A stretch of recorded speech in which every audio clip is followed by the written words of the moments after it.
중요한 것은 삶에 대한 태도가 행동을 결정한다는 사실이다. 삶에 대한 태도, 행동을 결정한다는 사실. 그리고 사람은 결국 행동하는 대로 살게 된다. 따라서 바보는 그냥 바보가 아니다. 바보처럼 생각하고 바보짓을 하기 때문에 바보이다. 바보로 살고 싶지 않다면 당장 가치관을 바꾸고 궁극적으로 올바른 태도를 가져야 한다. 삼성전자의 한 임원은 스스로 일에 부정적인 태도가 생길 때마다 이런 생각으로 상황을 이겨나간다고 한다. 어떤 일을 더 집중적으로 하려면 재미만이 아니라 의미도 있어야 한다고 생각합니다. 일을 하는데 실증이 날 것 같을 때가 있죠. 저는 그럴 때 내가 왜 이 일을 했지? 내가 왜 이 일을 했지? 내가 하고 있는 일이 나한테 어떤 의미가 있지? 내가 하고 있는 일이 나한테 어떤 의미가 있지? 그러다가 이 일이 내 주변 사람들을 혹은 세상의 흐름을 바꿀지도 몰라 라고 생각합니다. 재미와 의미를 같이 찾아가는 방식이죠.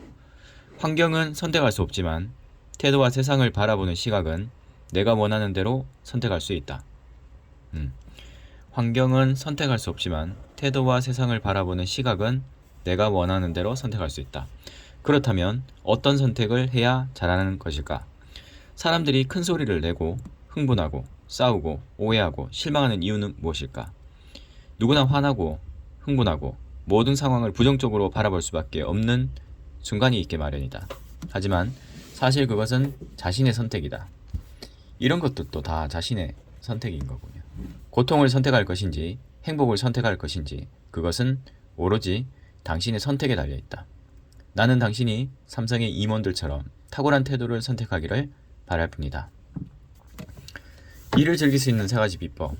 작년에 삼성의 임원을 그만두고 개인 사업을 시작한 한 사람이 있다. 나는 그를 지난 3년 동안 지켜봤는데 그가 일을 하면서 피곤하다, 좀 쉬고 싶어 라고 말하는 것을 한 번도 본 적이 없다. 그와 비슷한 말도 하지 않았다. 어느 날 그에게 이렇게 물었다.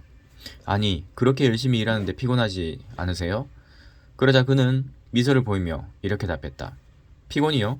저는 일을 할 때 피곤하다고 생각한 적이 한 번도 없습니다. 열정을 다해 일하는 사람들은 피곤함을 잘 느끼지 못하죠. 그들은 일을 해냈을 때 피곤하다가 아닌 해냈다라고 말하죠. 자, 생각해보세요. 김연아 선수가 대회에 나가서 연기를 마친 후에 피곤해 죽겠어라고 말하는 것을 본 적이 있나요? 자신이 하고 싶은 일을 열정적으로 하는 사람에게는 피곤이란 것이 없어요. 저 역시 마찬가지입니다. 미친 듯이 몰입해서 일을 하다가 문득 정신을 차렸는데 시간이 훌쩍 지나 있을 때가 있죠. 그럴 때는 피곤함이 아닌 시간이 너무 빨리 흘러 아쉽다는 생각이 듭니다.